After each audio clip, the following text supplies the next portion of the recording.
bab tentang wasilah. Apa itu wasilah? Wasilah itu artinya at-taqarrub ila Allah azza wa jalla. Bagaimana caranya kita mendekatkan diri kepada Allah Subhanahu wa taala? Bagaimana kita mendekatkan diri dengan ketaatan dan amal saleh kita kepada Allah Subhanahu wa taala. Adapun at-tawassul, ada al-wasilah, ada at-tawassul. Kalau tawassul artinya kita mencari seseorang yang bisa mendekatkan kita kepada Allah Subhanahu wa taala. Jadi di sana ada al-wasilah, perantara, ada at-tawassul, jalan yang mendekatkan diri kepada Allah Subhanahu wa taala.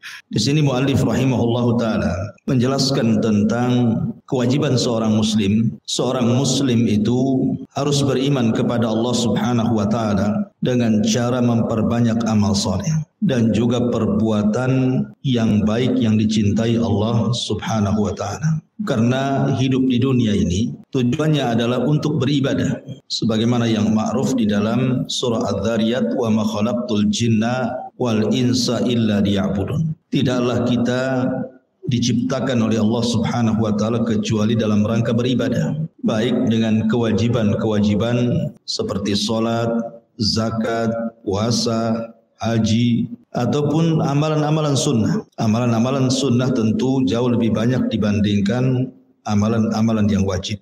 Tentu harapan ketika kita melakukan amalan wajib ataupun sunnah, seperti contohnya hari ini kita berpuasa Asyura di bulan Muharram, tidak lain dan bukan supaya amal kita itu dinaikkan ke langit dan dipandang oleh Allah Subhanahu wa taala. Sebagaimana Allah Subhanahu wa taala berfirman, "Ilaihi yas'adul kalimut thayyibu wal 'amalu as-salihu yarfa'u." Kepadanya lah, maksudnya kepada Allah, naik perkataan-perkataan yang baik dan juga amalan-amalan yang saleh dinaikkan kepadanya. Makanya kenapa kita dituntut untuk memperbanyak amal saleh? Bahkan sekelas para nabi saja Allah Subhanahu wa taala firmankan, "Ya ayyuhar rusul qulu minat thayyibati wa'malu shalihan." Wahai para rasul, makanlah dari makanan yang baik-baik dan kerjakanlah amalan yang saleh. Dari sini kalau para nabi dan rasul saja diperintah oleh Allah untuk banyak melakukan amal saleh, maka sudah seharusnya kita mengikuti jejak para nabi dan rasul memperbanyak amal saleh.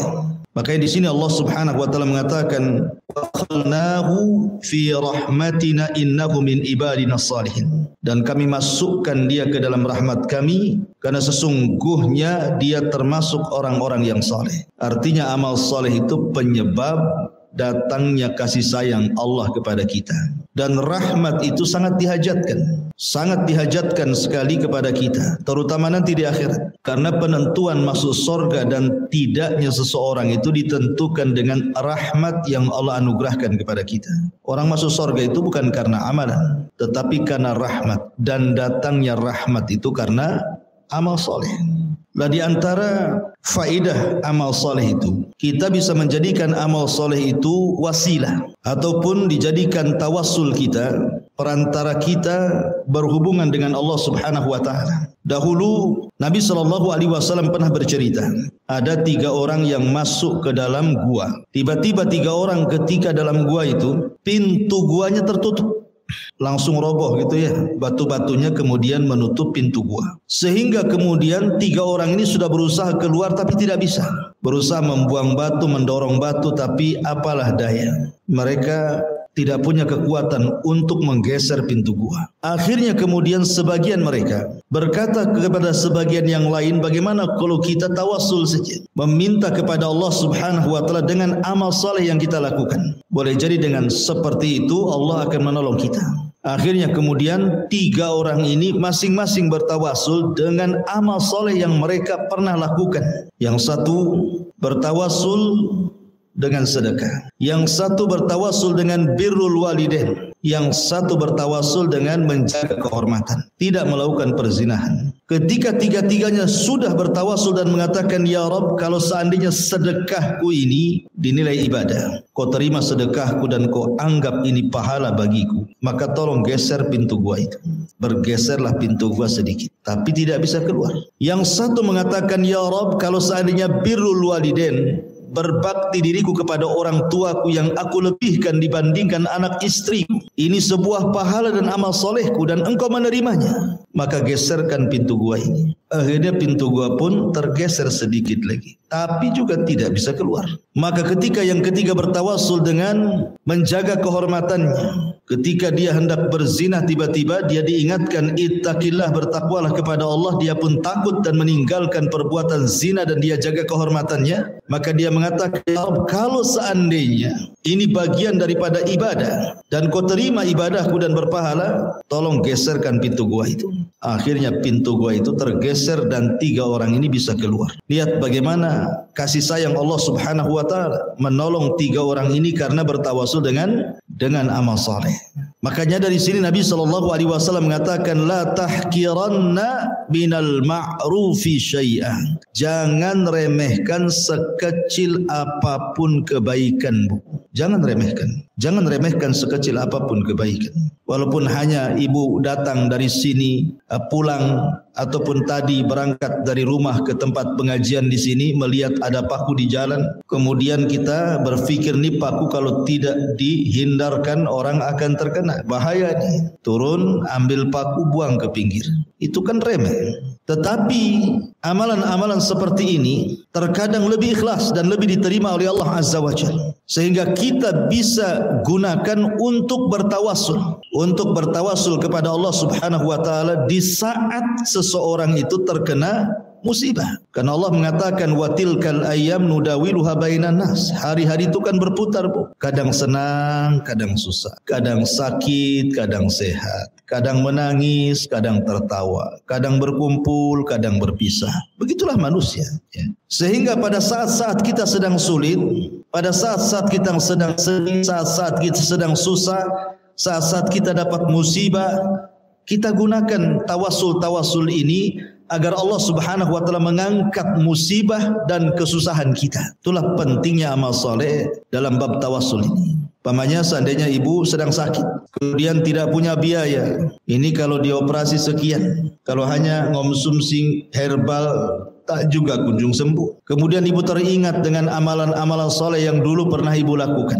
Kira-kira amal soleh yang paling ikhlas yang dulu pernah ibu lakukan apa? Ibu tinggal ngomong kepada Allah Subhanahu wa taala, ya Rabb, dulu saya pernah membantu fakir miskin, membantu anak yatim, dan saya ikhlas karena demi Allah, kalau memang sedekahku kepada fuqara wal masakin, kepada anak-anak yatim itu bagian daripada ibadah dan kau terima dan berpahala, saya lagi sakit ya Rabb, tolong sembuhkan. Kan enak. Wa idza sa'alta fas'alillah wa idza sta'anta ta'im billah. Kalau minta langsung kepada Allah, kalau minta pertolongan, mintalah pertolongan kepada Allah Subhanahu wa taala. Allah Subhanahu wa taala berfirman di sini, ya ayyuhalladzina amanu ittaqullaha wabtaghu ilaihil wasilah. Wahai orang-orang yang beriman, bertakwalah kepada Allah dan carilah jalan yang bisa mendekatkan diri kepada Allah. Kemudian Allah juga mengatakan, ulaika alladzina yad'una yabtaguna ila rabbihimul wasilah ayyuhum aqrab.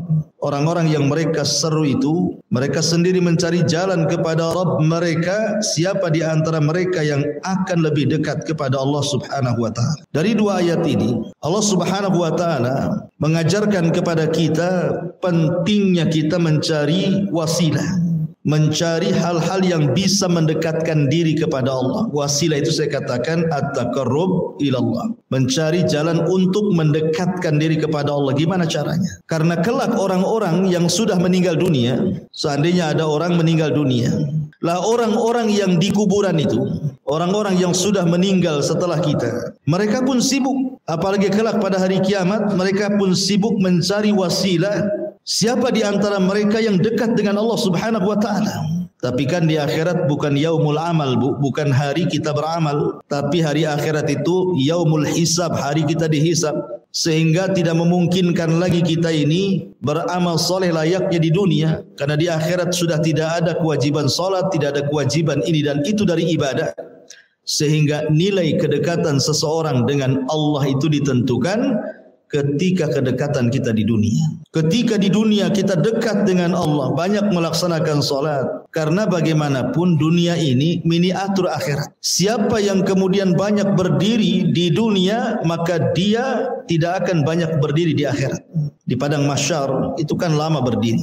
Berdiri untuk menunggu keputusan Allah Subhanahu wa taala. Tapi kalau dia sudah menggantikan berdiri di akhirat dengan berdiri di dunia, memperbanyak salat sunnah setelah melaksanakan wajib, dan dia terus memburu salat-salat sunnah, salat malamnya, salat witirnya, salat duhanya, salat tahiyatul masjidnya, dan salat-salat yang lainnya, berdiri karena Allah di dunia, maka dia tidak akan banyak berdiri di akhirat. Tapi orang yang jarang berdiri di dunia, maka dia akan lama berdiri di akhirat, karena harus mempertanggungjawabkan semua yang dilakukan di dunia.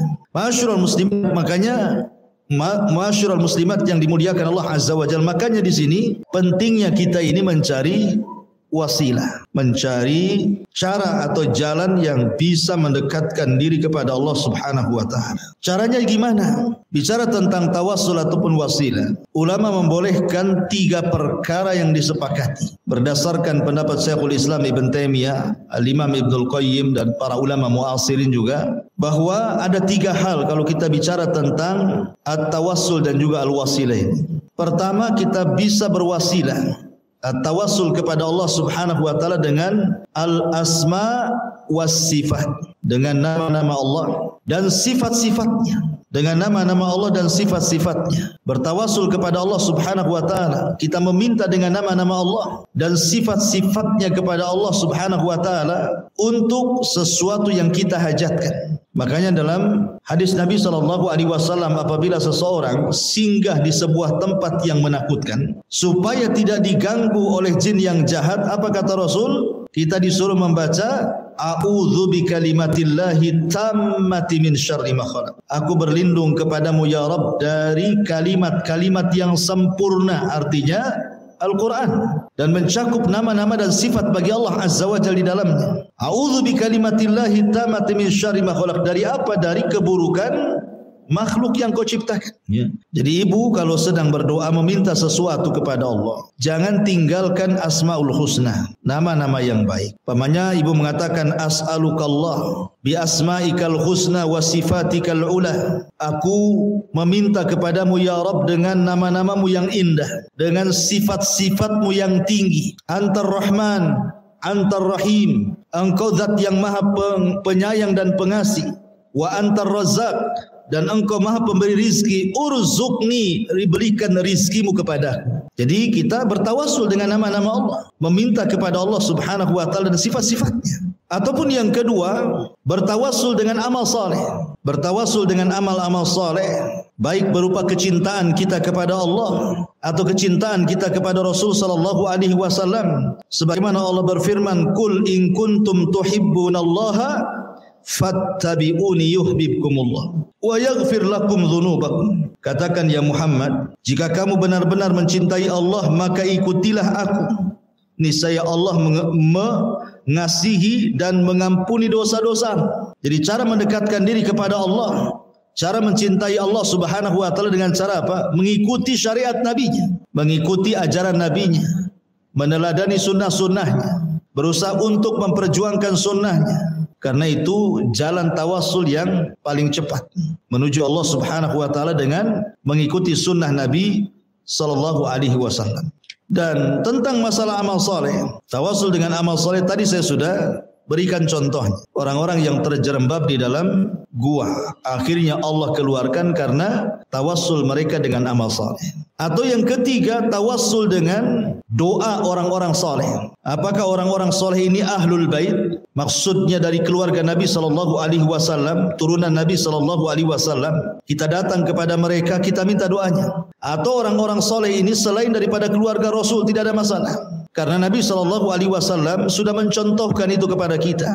Bagaimana para sahabat minta kepada Rasul untuk didoakan kebaikan, baik untuk kesembuhan penyakit ataupun untuk yang lainnya. Contoh, di zaman Nabi sallallahu alaihi wasallam ada wanita berkulit hitam, punya penyakit ayan. Kalau seandainya dia datang tuh penyakitnya Bu, terkadang tidak sadar kemudian guling-guling, terkadang tersingkap auratnya. Maka dia datang kepada Nabi SAW, ya Rasulullah, inni usra wa inni atakasyaf. Ya Rasulullah, sesungguhnya saya terkena penyakit, dan saya ini kalau terkena penyakit atakasyaf, selalu tersingkaplah aurat-auratku, malulah aku jadinya. Ud'ullahu li, ud'ullaha li, berdoalah kau kepada Allah untukku agar Allah Subhanahu wa taala menghilangkan penyakit. Maka Nabi SAW memberikan dua pilihan kepada wanita itu dan mengatakan, kalau kau mau, aku akan berdoa kepada Allah untuk kesembuhan penyakitmu. Tetapi kata Nabi SAW, in sabarti falakil jannah. Tapi kalau engkau mau sabar, maka engkau akan mendapatkan hadiah surga. Akhirnya wanita ini memilih surga. Gak apa-apa dia penyakitnya tidak hilang, tetapi dia meminta kepada Rasul untuk didoakan kalau datang penyakit itu dia tidak bongkar-bongkar aurat. Maka Rasul mendoakan supaya dia tidak tersingkap auratnya, tapi tidak mendoakan kesembuhannya, karena wanita itu adalah wanita cerdas. Dia wanita yang ingat masa depan. Dia wanita yang bukan hanya mengejar dunia. Dia tahu akhirat itu khairun wa abqa, lebih baik dan lebih kekal. Makanya dia memilih sabar. Idzan asbir ya Rasulullah. Kalau begitu saya ingin sabar wahai Rasul. Setelah Rasul mengatakan in sabarti walakil jannah. Kalau engkau sabar, maka engkau dapat surga. Luar biasa. Kalau ibu-ibu di zaman sekarang mana ada. Kalau seandainya dibuat dua pilihan, surga ataukah dunia, enggak yakin saya milih surga. Pasti milih dunia. Contoh, ketika Nabi SAW mendengar Fatimah meminta budak untuk dijadikan pembantu, karena Rasul kan baru datang dari peperangan, banyak budaknya. Maksudnya Fatimah itu biar tak capek lah kerja di rumah, ada pembantu. Akhirnya Nabi SAW datang kepada Fatimah, kemudian menudukkan Fatimah dan Ali. Kemudian kata Nabi SAW, ya Fatimah, ya Ali, maukah ku ajarkan beberapa kalimat kepadamu, dan itu lebih baik daripada engkau diberikan pembantu laki-laki dan perempuan. Kemudian kata Fatimah dan Ali, tentu wahai Rasul, apa itu? Maka Rasul mengatakan, bertasbihlah 33 kali sebelum tidurmu. Bertasbihlah, bertahmidlah 33 kali sebelum tidurmu. Dan bertakbilah 34 kali, artinya 100 sebelum tidurmu. Maka itu jauh dibandingkan kau mendapatkan pembantu laki-laki dan perempuan. Akhirnya Fatimah memilih doa itu. Dia memilih doa zikir yang diajarkan Rasul sebelum tidur, membaca tasbih 33, tahmid 33, takbir 34, dan tidak jadi meminta pembantu. Kalau pilihan ini saya berikan kepada ibu, ibu mau pembantu atau mau zikir? Pasti mau pembantu. Alasannya, pembantu lah Ustaz, zikir juga katanya. Karena di zaman sekarang ini dunia lebih menguasai dibandingkan akhirat. Itulah kenapa orang-orang dulu takut kalau seandainya dibentangkan dunia. Ma'asyiral muslimat yang dimuliakan Allah Subhanahu wa taala. Kembali, wanita ini ketika mendapatkan kabar in sabarti walakil jannah, kalau engkau sabar kau dapat surga. Akhirnya wanita ini mengatakan idzan asbir, kalau begitu saya milih sabarlah harus. Lihat bagaimana wanita ini bertawassul kepada Rasul, minta doa kesembuhan, tetapi pilihannya malah bersabar karena ada hadiah surga. Lain pula wanita ini, lain pula laki-laki yang buta. Di zaman Rasul ada laki-laki yang buta. Dia datang kepada Nabi SAW minta disembuhkan butanya. Laki-laki ini tidak sabar, tidak sesabar wanita itu. Dia minta kepada Rasul untuk tetap disembuhkan. Kalau wanita ini kan ketika dikasih pilihan tak mau dia sembuh. Dia siap sabar, yang penting masuk surga. Ini pula kurang sabar yang laki-laki ini. Dia minta disembuhkan. Minta doanya kepada Allah dan dia mengatakan, ya Rasulullah, ud'ullaha li. Rasul, berdoalah kepada Allah untuk kesembuhan agar aku bisa melihat. Maka Nabi SAW mengatakan, kalau begitu tawadda wa salli rak'atain. Kamu harus berwudu, kemudian salat 2 rakaat. Kemudian Nabi SAW mengajarkan doa kepadanya dan disuruh dibacanya. Lihat bagaimana laki-laki ini minta doa kepada Rasul. Ya, artinya bertawasul dengan orang-orang soleh, minta doa mereka boleh. Ya, tapi tentunya orang-orang soleh yang masih hidup. Atau contoh yang lain, seperti Nabi SAW ketika bersabda tentang seorang kibaru tabi'in, Nabi tidak pernah melihat orang ini. Tetapi Nabi SAW mengatakan, kalau ada orang ini, berdoalah kepada Allah, mintalah doa dari dia kepada Allah, karena dia itu mustajab doa. Siapa orang ini, Bu?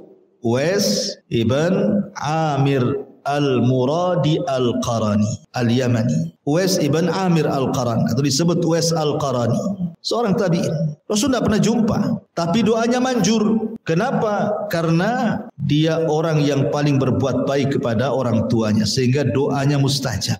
Ketika Nabi SAW meninggal dunia, Abu Bakar meninggal dunia, Umar radhiyallahu an ketika menjadi Khalifatul Islam mencari-cari orang namanya Uwais Al-Qarani ini. Uwais ibn Amir Al-Qarani Al-Muradi. Setiap ada kafilah haji dari Yaman, kadang-kadang Umar kemudian datang ke kafilah tersebut dan mengatakan, afikum Uwais, afikum Uwais. Ada enggak Uwais di situ? Ada enggak Uwais di situ? Kata orang-orang Yaman, tak ada wahai Amirul Mukminin. Pulanglah Umar kecewa. Tahun depannya lagi datang lagi kafilah haji dari Yaman, tanya lagi, afikum Uwais, ada enggak Uwais di situ? Mereka mengatakan tidak ada wahai Amirul Mukminin. Pulang lagi kecewa. Sampai beberapa tahun, tapi lihat usaha Umar akhirnya membuahkan hasil. Ketika sekian tahun banyak orang tiap tahun ibadah haji dari Yaman selalu tidak mendapatkan Uwais, yang ini akhirnya Umar pun mendapatkan kabar di mana Uwais. Ketika datang kafilah dari Yaman, Umar datang dan mengatakan, afikum Uwais, apakah ada Uwais di antara kalian? Maka kepala rombongan mengatakan, maksudnya Uwais Al-Qaran, Uwais ibn Amir Al-Qarani. Ya, kata Umar, di mana dia? Dia mengatakan, sungguhnya Uwais berangkat dengan kami dalam kondisi susah, tidak ada uang, tapi dia nekat haji bersama kami, sehingga dia harus bekerja dulu. Dia sedang bekerja ngerawat kambingnya orang ini dan itu. Kau bisa temui di sana. Akhirnya Umar pun mengajak Ali radhiyallahu an mencari Uwais Al-Qarani. Rupanya sedang menggembala kambingnya orang Arab untuk mengambil upah dan melanjutkan hajinya. Tiba-tiba kemudian pas datang Uwais sedang sholat, tetapi Umar terus memandang orang itu dan dicocokkan dengan ciri yang disabdakan Rasul kepadanya. Setelah yakin itu Uwais, dan setelah sholat kemudian Umar menyamperi dan mengatakan, apakah anta Uwais? Ya, saya Uwais. Apakah engkau dari Murad? Ya, saya dari Murad. Apakah engkau dari Qaran? Ya, dari Qaran. Apakah engkau dulu punya penyakit sopak, kemudian disembuhkan oleh Allah dan sekarang tinggal sebesar dirham? Dia mengatakan iya. Kemudian diberitahu tandanya. Subhanallah, kata Umar, engkau adalah orang yang disabdakan Nabi SAW. Akhirnya Umar pun meminta doa kepada Uwais. Uwais kaget. Bagaimanapun secara kemuliaan, siapalah kibaru tabi'in dengan sahabat, apalagi dengan Umar bin Khattab, orang terbaik kedua setelah Abu Bakar. Di hadapan Nabi SAW tiba-tiba meminta doa, kan tersanjung banget gitu. Tapi setelah Umar memastikan bahwa ini adalah anjuran Rasul, disuruh mencari kamu dan meminta doa, akhirnya Uwais pun dengan sedang segan-segan hati, dia pun mendoakan Umar bin Khattab dengan catatan jangan memberitahu siapa. Akhirnya Uwais pun pergi ke Syam dan berjihad di sana. Lihat, ini namanya tawassul. Umar bertawassul kepada Uwais Al-Qarani, meminta doanya. Padahal Uwais Al-Qarani tidak lebih mulia dibandingkan Umar. Tapi karena satu sisi ada pada diri Uwais yang tidak ada pada Umar bin Khattab, berbuat baiknya kepada orang tua luar biasa, itulah yang menjadikan mustajab doa. Atau contoh yang lain. Ketika Madinah mengalami paceklik hebat, tidak ada hujan, paceklik luar biasa. Sampai-sampai kemudian tanah gersing, belah, pecah, rumput pun tidak tumbuh, hewan-hewan pun kelaparan hampir mati, manusia pun sama. Akhirnya Umar bin Khattab mendatangi Abbas ibn Abdul Muttalib, disuruh untuk memimpin salat istisqa, meminta agar Abbas berdoa kepada Allah Azza wa Jalla. Maka Abbas pun berdoa kepada Allah dalam salat istisqa, karena Umar tahu Abbas ini bagian ahli bait, keluarga Nabi SAW, pamannya. Akhirnya kemudian Abbas pun menengadahkan tangan ke langit, kemudian berdoa minta hujan, dan hujan pun turun. Lihat, maka boleh tawasul itu dengan nama-nama Allah dan sifat-sifatnya, atau tawasul dengan amal soleh, ataupun tawasul dengan orang soleh yang masih hidup, baik dari kalangan ahlul bait ataupun bukan dari kalangan ahlul bait. Dan di sini muallif rahimahullahu taala menjelaskan, seperti umpamanya Allah berfirman dalam surah Al-A'raf, kata mu'alif dalam 180 ayat 180, walillahil asmaul husna fad'uuhu biha wa dharul ladzina yulhiduna fi asma'ihi sayuzzauna ma kanu ya'malun. Hanya milik Allah lah asmaul husna, nama-nama Allah yang indah. Maka mohonlah kepadanya dengan nama-nama tersebut. Artinya boleh bertawasul dengan menyebut nama-nama Allah dan sifat-sifat Allah Subhanahu wa taala. Termasuk juga bertawasul dengan amal saleh yang sudah saya jelaskan, ataupun bertawasul dengan orang-orang saleh yang masih hidup. Kita minta doa mereka, kita minta supaya mereka mau mendoakan kita, seperti kasusnya Umar datang kepada Abbas, Umar datang kepada Uwais ibn Qaran gitu. Atau kasusnya ketika seseorang wanita yang tadi saya katakan kena ayan kemudian minta disembuhkan kepada Rasul, atau seorang laki-laki yang buta yang ingin disembuhkan di hadapan Rasul. Itu maksudnya Rasul mencontohkan boleh kita datang kepada orang soleh, kepada orang yang berilmu, kemudian meminta doa mereka. Karena Allah Subhanahu wa taala itu suka dengan kita, suka dengan kita. Kalau kita beramal saleh, maka Allah Subhanahu wa taala akan jauh lebih dekat lagi kepada kita. Kalau ibu beramal saleh umpamanya satu jengkal atau satu jengkal, maka Allah akan datang menyambut amal saleh kita satu hasta. Kalau kita datang kepada Allah dengan amal saleh kita umpamanya satu hasta, maka Allah Subhanahu wa taala akan mendekati kita satu depak lebih panjang lagi. Dan kalau kita datang dengan amal soleh kepada Allah dengan cara berjalan, maka Allah akan menyambut amal soleh kita dengan cara berlari. Dan itu disabdakan oleh Allah dalam sebuah hadis qudsi. Allah Subhanahu wa taala berfirman, wa in taqarraba minni shibran taqarrabtu ilaihi dira'an wa in taqarraba ilayya dira'an taqarrabtu minhu ba'an wa in atani yamshi ataituhu harwalatan. Dan sekiranya ia mendekatkan diri kepadaku sejengkal, maka aku dekat kepadanya sehasta. Kalau dia dekat kepadaku sehasta, aku akan dekat kepadanya sedepak. Kalau seandainya dia datang sambil berjalan, ku datangi dia sambil lari.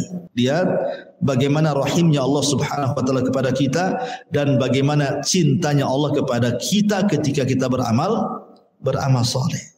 Ya, karena amal soleh itu yang sunnah saja menyebabkan kecintaan Allah kepada kita, apalagi wajib. Wa ma taqarraba ilayya 'abdi bi syai'in ahabbu ilayya mimma aftaradtuhu alaihi wa la yazalu 'abdi yataqarrabu ilayya bin nawafil hatta uhibbahu. Tidaklah hambaku mendekatkan diri kepadaku dengan sesuatu yang lebih aku sukai daripada mendekatkan diri dengan melaksanakan apa yang diwajibkan. Dan hambaku senantiasa taqarrub, mendekatkan diri, berwasilah kepadaku dengan amal-amal sunnah sehingga aku makin cinta dengan dia. Jadi kalau seandainya ibu ini sukalah melaksanakan amal sunnah setelah yang wajib tentunya, ya kalau solat mungkin suka duha, suka solat malam, suka witir, suka sunnah wudu dan begitu seterusnya. Atau puasa ya puasa sunnah, atau mungkin sedekah dan begitu seterusnya.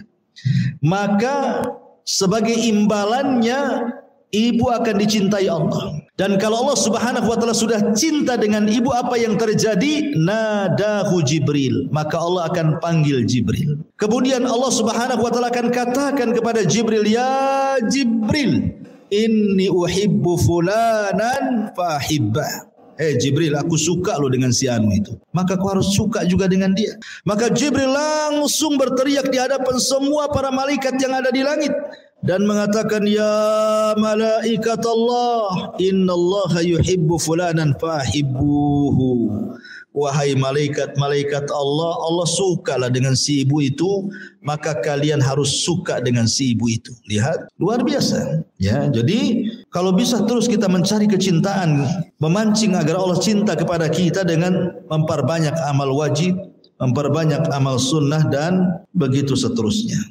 Masyaallah muslimat yang dimuliakan Allah Subhanahu wa taala. Kalau ibu baca dalam Minhajul Muslim, kitab yang kita baca ini, di situ ada dalil-dalil tentang apa yang saya jelaskan, bahwa amal soleh itu yang dibolehkan yang sudah jelas ada dengan nama-nama Allah, dan itu tercantum di beberapa ayat dan hadis. Kemudian dengan amal soleh, kemudian dengan doanya orang yang soleh, yang taat, yang alim, dan mereka masih hidup. Adapun kemudian bertawassul dengan orang yang sudah meninggal, ini menjadi ranah khilaf para ulama. Ya, menjadi ranah khilaf, boleh enggak seorang itu bertawassul dengan orang yang sudah meninggal, orang-orang soleh yang sudah meninggal. Maka pendapat Syekhul Islam Ibn Taimiyah, Al-Imam Ibnul Qayyim dan juga ulama-ulama Lajnah Daimah Saudi Arabia semua mengatakan tidak boleh. Ya, karena tidak pernah ada cerita para sahabat Nabi SAW mereka datang ke kuburan Abu Bakar setelah meninggalnya, atau ke kuburan Umar setelah meninggalnya, atau ke kuburan Utsman setelah meninggalnya. Tidak ada cerita dari kalangan sahabat mereka mendatangi kuburan orang-orang soleh, padahal mereka sahabat. Ya, menunjukkan bahwa tawassul itu hanya ditujukan kepada orang-orang soleh yang masih hidup saja. Makanya kalau ada di lingkungan ibu orang soleh, orang taat, mintalah doanya. Doa mereka mustajab insyaAllah. Ya. Ini diantara pembahasan al-wasilah dan juga at-tawassul. Intinya bahwa perbanyaklah amal soleh di dunia, sebab kita tidak tahu hidup kita ini akan senangkah atau akan susahkah. Perbanyak amal soleh di dunia karena kita tidak tahu apakah kita akan sehat teruskah ataukah akan sakit. Maka di saat-saat kita lagi senang, di saat-saat kita lagi sehat badan, beramal soleh banyak. Supaya ketika Allah takdirkan kita mungkin sakit badannya, kurang sehat fisiknya, banyak masalah kehidupannya, kita bisa menjadikan amal soleh itu perantara kita dengan Allah, agar Allah bisa menghilangkan semua keperitan hidup yang ditakdirkan kepada kita. Dan ini banyak dilakukan para ulama. Ya, seperti contohnya Rabi ibn Khaitham yang sudah saya ceritakan. Dia kalau dari rumah ke masjid itu pandangannya tertuju ke jalan raya. Kalau ada hal-hal yang bisa kemudian mengganggu orang lain seperti batu, beling, paku dan yang semacamnya, langsung diambil, disisihkan.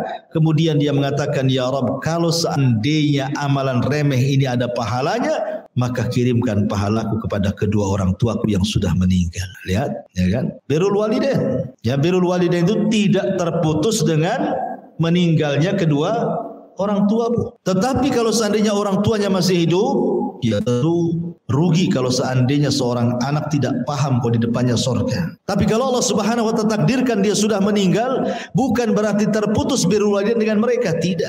Bahkan semata-mata ibu kemudian ingat orang tua yang sudah meninggal, teringat dosanya orang tua dulu. Kenapa dulu orang tua tak sholat? Kenapa orang tua saya tidak sedekah padahal kaya? Kenapa orang tua saya tidak haji padahal sanggup? Teringat tuh orang tuanya. Kemudian dia mengatakan, ya Allah, ampuni doa orang tua saya, Allah. Mungkin itu kesalahan mereka waktu di dunia. Hanya sebata-bata mengenang seperti itu saja, itu sudah awal. Ibu sedang berbuat baik kepada orang tua saat kematiannya. Karena ada anak yang enggak peduli dengan orang tuanya. Sudah mati lah. Biarin saja, dia sudah mati kok. Kita ini hidup, mikir kita aja yang masih hidup katanya. Ada orang yang seperti itu. Ya, jangan seperti itu. Maka lihat Rabi ibn Khaitham, dia sekecil apapun amal saleh, imatatul adza anit tariq, berusaha untuk membuang hal-hal yang memadaratkan manusia di jalan, dilakukannya. Digunakan untuk tawassul bagi dia dengan Allah agar orang tuanya diluaskan kuburnya, orang tuanya diampuni dosanya, dan begitu seterusnya. Maka tawassul itu penting. Makanya di akhirat ketika manusia berkumpul di padang mahsyar,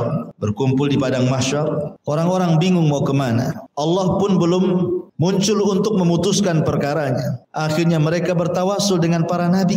Mereka datang kepada Adam, ya Adam antal abul bashar, ya Adam anta abul bashar, engkau itu bapak manusia. Ishfa' lana ila rabbik, ala tara ila ma nahnu fihi. Mintalah syafaat kepada Rabbmu ya Adam. Tidak kau iba melihat kami semua, lihat anak turunan, kepanasan, kepayahan, lelah, matahari didekatkan, keringat di mana-mana. Tidakkah kau iba melihat kami? Tapi Adam mengatakan, nafsi, nafsi, uruslah diri kalian, uruslah diri kalian. Pergilah kalian ke Nuh, pergilah mereka ke Nuh. Akhirnya Nuh pun sama mengatakan, nafsi, nafsi, pergilah kepada Ibrahim. Ibrahim pun sama mengatakan, nafsi, nafsi, pergilah kepada Musa. Musa pun sama mengatakan, nafsi, nafsi, uruslah diri kalian. Uruslah diri kalian, sebaiknya kalian kepada Isa. Isa pun mengatakan, sebaiknya kalian datang kepada Rasul Muhammad sallallahu alaihi wasallam. Akhirnya Rasul mengatakan, analah, kan ku coba. Lihat, mereka bertawassul dengan para nabi. Ya, padahal di akhirat gitu ya. Mereka bertawassul kepada para nabi untuk mendekatkan diri kepada Allah Subhanahu wa taala. Makanya tawasul itu di dunia dan di akhirat. Dan orang-orang yang dipermudah oleh Allah hisabnya karena mereka banyak ketika di dunia yang betul-betul mencari wasilah. Bagaimana caranya dia dekat dengan Allah Subhanahu wa taala. Tetapi kalau seandainya kemudian wasilahnya dengan perkara-perkara yang dilarang, maka tidak boleh. Karena ada wasilah masyru' yang disyariatkan, ada wasilah yang tidak masyru' dan tidak disyariatkan. Wallahu alam, ibu bisa baca sendiri darinya. Semua ayat-ayat yang dicantumkan pengarang ini berkaitan dengan bolehnya berwasil dengan nama-nama dan amalan soleh serta doanya orang-orang soleh yang masih hidup. Wallahu alam, silakan kita buat tanya jawab.